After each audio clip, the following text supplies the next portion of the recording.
कहानी के इस दूसरे हिस्से में हम बात करेंगे कि किस तरह से ब्लैक पैंथर की मौत के बाद वकांडा राज्य ने खुद को सुरक्षित रखा। दोस्तों, कहानी की शुरुआत में दिखाया जाता है कि मूरी अपने भाई ब्लैक पैंथर को बचाने के लिए सिरप बनाने की कोशिश कर रही है, लेकिन इसी बीच उनकी मां आकर कहती है कि अब हमें इसकी ज़रूरत नहीं है क्योंकि ब्लैक पैंथर अब हमारे बीच में नहीं है। मूरी बहुत दुखी होती है, लेकिन ब्लैक पैंथर का अंतिम संस्कार वकांडा के नियमों के हिसाब से करना है और नियम कहते हैं कि जाने वाले व्यक्ति के लिए पूरी तरह से जश्न का माहौल होना चाहिए। ब्लैक पैंथर की मौत के बाद अब वकांडा की गद्दी खाली है, जिसे उनकी मां रामोंडा संभालती है। दूसरी ओर हमें बताया जाता है कि रामोंडा यूनाइटेड नेशन की एक बैठक में शामिल है, जहां पर उसे अपनी टेक्नोलॉजी को शेयर करने के लिए दबाव बनाया जा रहा है। दूसरी ओर वकांडा की एक आउटरीच पोस्ट पर कुछ सैनिकों ने हमला बोला है वाइब्रेनियम के लिए। वो चाहते थे कि वाइब्रेनियम उनके हाथ लगे, लेकिन उनकी रक्षक डोरा मिलाजे ने उनको धूल चटाई और सबको लेकर उसी बैठक में चली गई जहां पर रामोंडा थी। वहां रामोंडा सबसे कहती है कि हमारी टेक्नोलॉजी लालच के लिए नहीं है, इसे दुनिया के विकास के लिए काम में लिया जाना चाहिए, और सबको धिक्कार कर वह वहां से आ जाती है।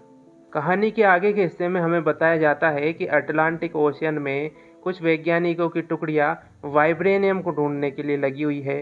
उन लोगों ने समुद्र की गहराइयों में कुछ मशीनें लगाई है और वे वाइब्रेनियम को ढूंढ भी लेते हैं, लेकिन आखिरी समय में उनकी मशीनें बंद पड़ जाती है।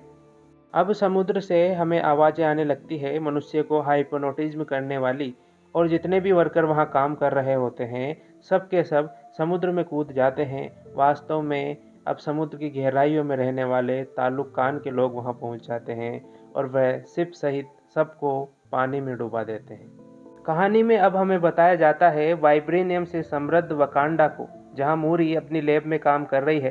तभी उनकी मां रामोंडा वहां आती है और उसे समझाती है कि तुम्हारी भाई के मौत के बाद अब वकांडा की राजगद्दी तुम्हें ही संभालनी है।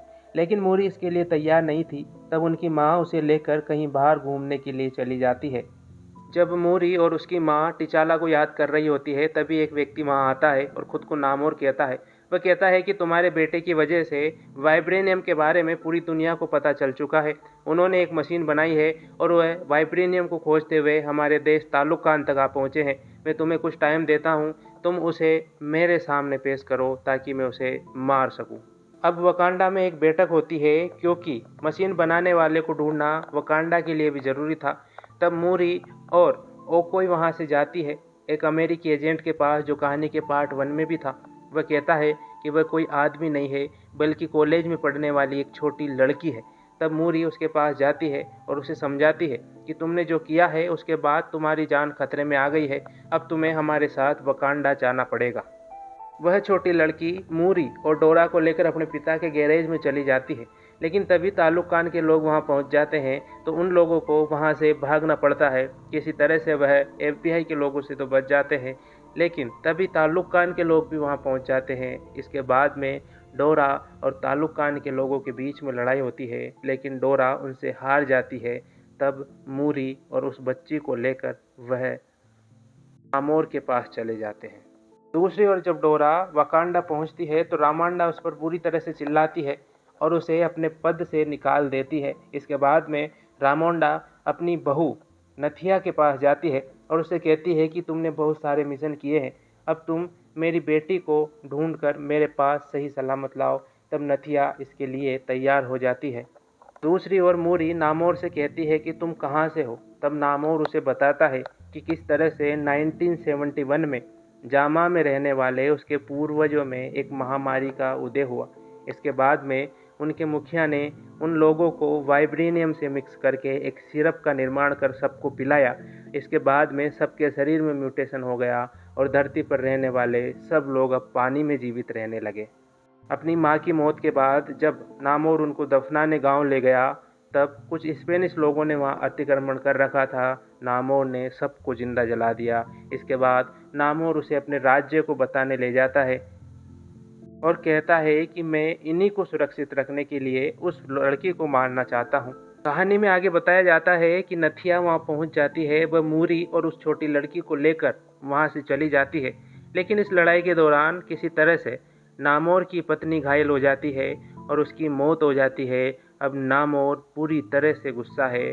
वह वकांडा को ख़त्म करने का प्लान बनाता है। नामोर की सेना अब वकांडा पहुंच जाती है। यहाँ पर वकांडा की सेना और नामोर की सेना के बीच एक बड़ा युद्ध होता है। दोस्तों, ब्लैक पैंथर पार्ट 1 भी है।